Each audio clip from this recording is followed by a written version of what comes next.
Jadi selalu dengan satu tujuan yang sama ya, membuat kita tambah dekat kepada Allah. Silakan tanyakan diri kembali kepada diri, apakah dengan misalkan mengambil jalan yang Allah tidak suka itu membuat kita tambah dekat kepada Allah? Karena kalau misalkan kita jawabannya aja nggak yakin atau belum tentu, bisa jadi kalau kita berpisah malah melepaskan jalan ke surga yang paling mudah dengan cara bersabar menghadapi dirinya. Ya. Jadi silakan nanti, dan tetap izin berpesan kalau bisa, dan memang harus bisa, seharusnya cerai itu adalah solusi atau opsi yang paling ujung, paling terakhir banget ya, yang baru boleh diambil, bagi saya baru boleh diambil kalau tadi dengan tanpa dirinya bisa tambah dekat kepada Allah. Nah, kalau misalkan kondisi seperti Ibunda Asy ya, yang yakin betul nih gara-gara beliau bisa jadi tambah dekat sama Allah nih gara-gara Firaun ya. Karena mungkin kalau nggak ngadepin Firaun nggak dapat pahala sabar seluar biasa itu, ya. Allahu a'lam bishawab. Mudah-mudahan bisa menjawab pertanyaannya. Mungkin ditambahkan oleh Tanyinda. Sedikit mungkin itu tadi dari sudut pandang fikihnya ya. Jadi sebenarnya boleh Bu, dengan catatan perpisahan itu menjadi jalan Bunda tambah dekat kepada Allah.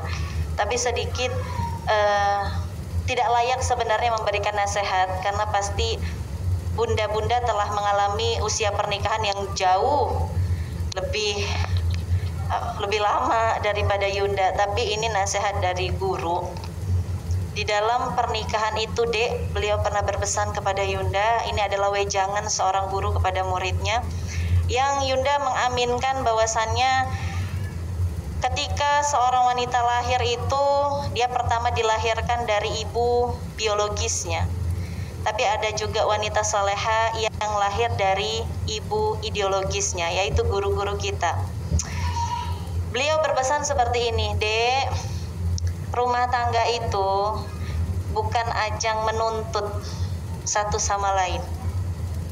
Tapi rumah tangga itu adalah ajang untuk saling menuntun. Apa Bu? Menuntun. Kita dengan pasangan itu tidak sempurna. Oke, mungkin di awal belum memahami tentang bagaimana seharusnya memilih suami. Mungkin dulu ilmunya belum sampai ke kita. Yang kalau ini pesan buat ananda kita sekalian, makanya dianjurkan Rasul berpesan baik kepada ikhwan maupun akhwat. Pesan Rasul kepada ikhwan yang pertama, wahai laki-laki, carilah olehmu perempuan dengan kebaikan agamanya, maka niscaya tanganmu akan selamat. Maksudnya gimana tuh tangan kita akan selamat? Ini laki-laki tidak akan mau korupsi, gak akan mau ngambil haknya orang lain. Ini laki-laki gak akan berani dekat dengan perempuan yang bukan mahramnya. Kenapa? Karena ada iman di dalam hatinya. Begitupun dengan pesan Rasul kepada para akhwat. Wahai akhwat, pilihlah laki-laki itu dengan dua kebaikan. Yang pertama adalah kebaikan agama, yang kedua adalah kebaikan akhlak. Kebaikan agama bisa dilihat dari mana? Bisa dilihat, kalau kata Umar bin Khattab, bisa dilihat yang pertama bagaimana cara dia bermuamalah, dilihat bagaimana cara dia bertetangga, dilihat lagi bagaimana ketika kita pergi safar dengannya. Itu ketahuan tuh keimanan seseorang. Kalau cara ngelihat bagaimana akhlak seseorang itu akhlakul karimah atau bukan, dia berakhlak baik ataupun buruk, dilihat dari bagaimana cara dia memperlakukan orang-orang di bawahnya. Nah, ini nasihat untuk yang belum menikah. Pertanyaannya, Teh Yunda, saya udah terlanjur nih, udah 10 tahun, udah 40 tahun. Lah yang milih suami siapa, Bu? Ibu, kan gitu. Terus kalau udah terlanjur bagaimana? Ya sudah, dua rumusnya. Kalau sudah dijalani, dua saja lakukan. Yang pertama dengan doa, yang kedua dengan keteladanan. Apa, Bu? Doa dan keteladanan. Tidak ada yang mustahil. Apa, Bu? Tidak ada yang mustahil. Batu ditetesin air, terus menerus ditetesin air, sampai pada satu waktu atas izin Allah itu nanti lama-lama legok itu batu. Doa dan keteladanan. Innama idza arada syai'an ayyaqula lahu kun. Kalau Allah berkata jadi, maka jadi.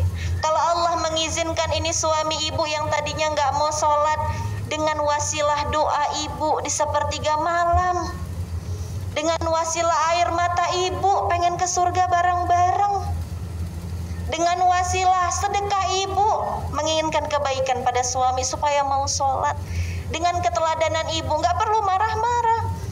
Papa ini sholat, Pak, nggak perlu pakai lisan, kadang-kadang perlunya pakai tindakan dan perbuatan, Bu.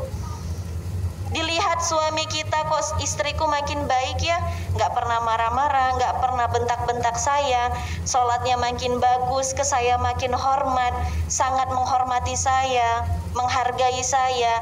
Suami ngelihat dengan iman, dengan Islam kita bertambah baiknya, bisa jadi dengan keteladanan dia melihat sisi keindahan Islam itu hingga akhirnya dia mau sholat.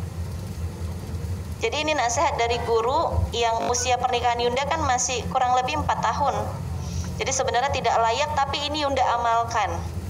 Selain dalam pernikahan itu yang paling penting adalah tujuan, karena tujuan yang mempersatukan kita. Kalau tujuan sudah beda, ya memang agak rada susah.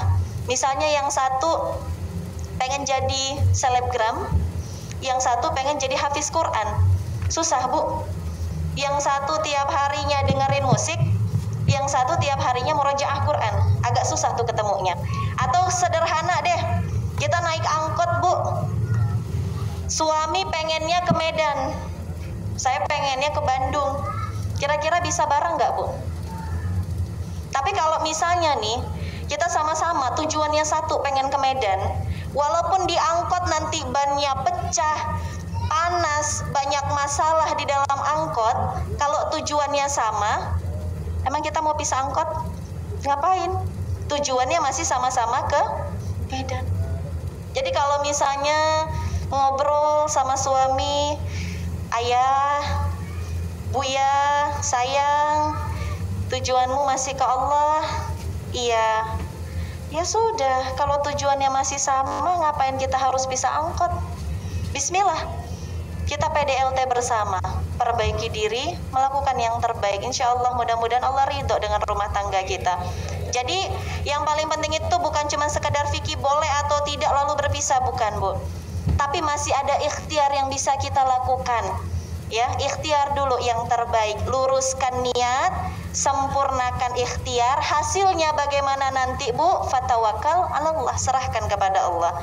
Begitu ya, Bunda, mudah-mudahan jadi wasilah terjawabnya keresahan di dalam hati, insyaallah. Wallahu a'lam bishawab. Saya sampaikan dengan medis sebagaimana sabdanya, Sabar. daripada suaminya dilakukan asya gitu firman. Jadi dia sabar, dan kalau melanjutkan pernikahan atau berpisah itu masing-masing itu pasti di mana di antara keduanya bisa mendekatkan kepada Allah.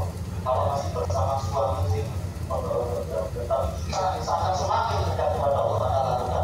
Di teladan ini pasti akan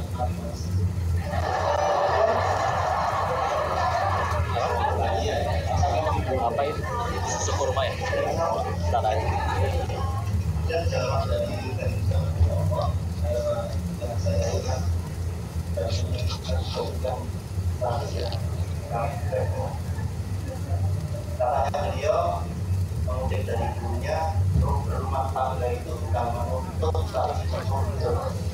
Jika suaminya agak nakal tadi, akhirnya kamu bisa menuntut, maka kita lakukan ibadah. Karena sama Allah Subhanahu wa Ta'ala. Sesi berikutnya ada yang tanya? Nggak usah ya, karena habis. Baik, atas yang mohon maaf dan insya Allah kita akan bertemu di lain kesempatan. Tapi sesi berikutnya jangan kemana-mana juga. Yang bertanya dapat apa itu? Sesi berikutnya kita akan doa bareng-bareng, dan ya kok bukan bareng-bareng doanya, diaminkan bareng-bareng, didoakan oleh Pak Yunis, yang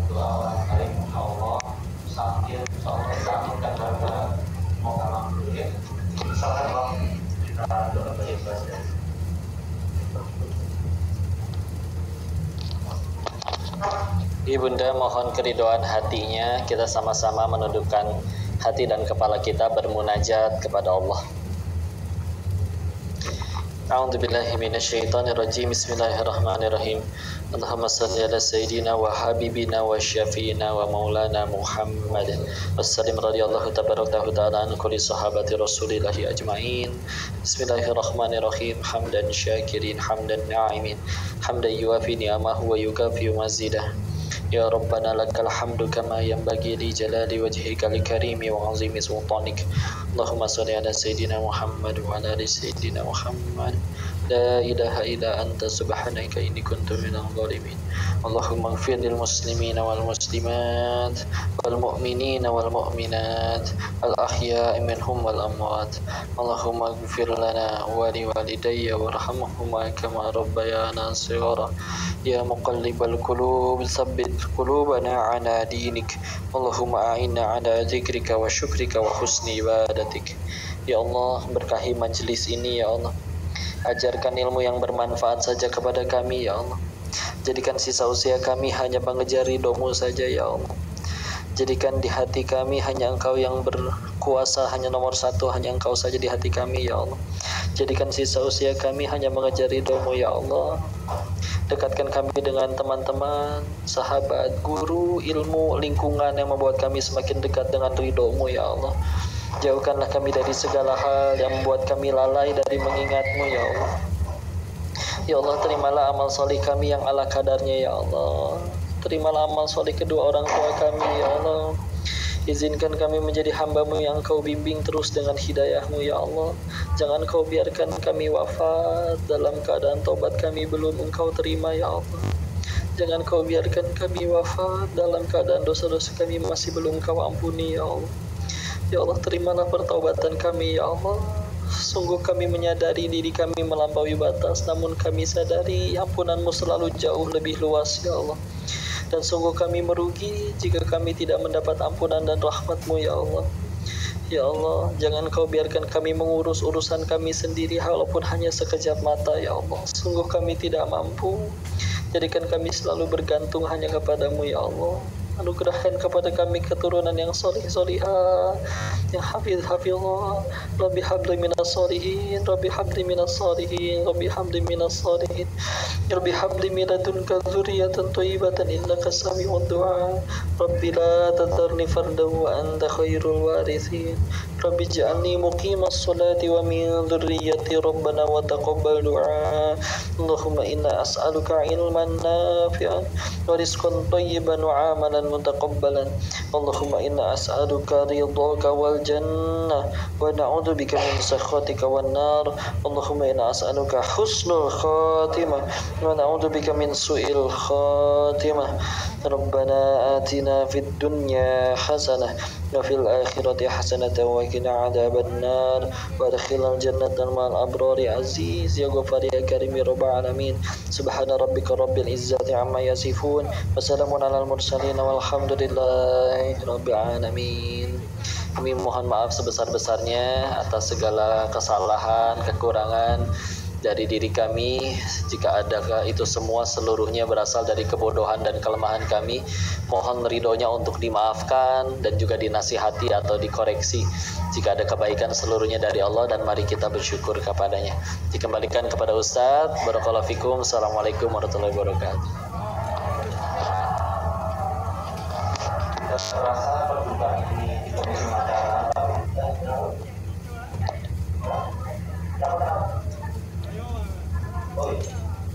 ya, saya mau selesai. Baik, terima kasih saya jawab baik, mohon maaf kalau masih ada salah. Untuk dakwah yang dipersembahkan oleh Subhanakallahumma bihamdika asyhadu an la ilaha illa anta astaghfiruka wa atubu ilaik. Habis ini kita ngaji lagi ya, masih ada 3 jadwal lagi hari ini. Insyaallah mudah-mudahan semuanya bisa di live kan. Ya, tapi kalau tidak, assalamualaikum warahmatullahi wabarakatuh. Semoga Allah berikan keberkahan perjuangan.